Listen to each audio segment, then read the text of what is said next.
Why does everyone limp and short deck, while raises are left behind? For many players, especially those accustomed to traditional hold'em, it seems strange to see everyone limping and shoving in short deck, with raises almost completely out of the picture. But don't be too quick to judge, friends. There is a logic to it, and today we are going to uncover it. Antes instead of blinds, when everything is turned upside down. Imagine the familiar world of poker suddenly flipped. No more big and small blinds. In short deck, each player places an ante and the button adds another blind bet. To understand this concept, think of it like this: 7 antes in short deck, roughly equivalent to 1.5 big blinds in traditional hold'em.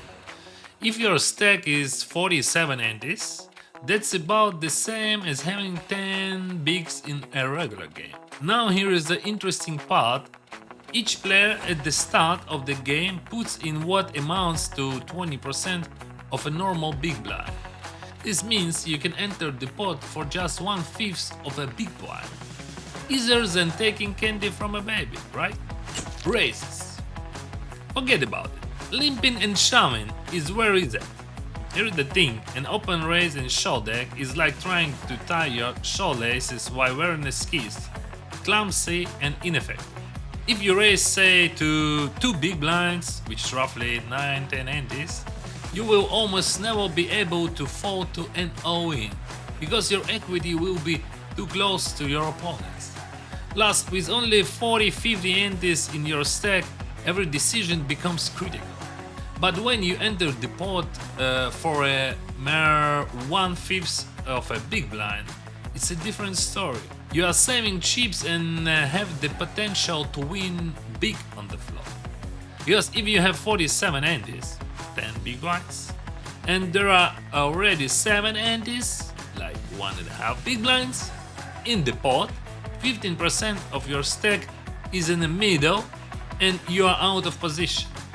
Raising in this situation is like jumping out of a plane with a parachute, not knowing if it will open. Thrilling but extremely risky.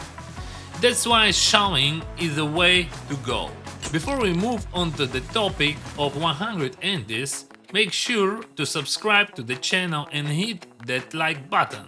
It helps grow the poker community and share even more valuable content with you.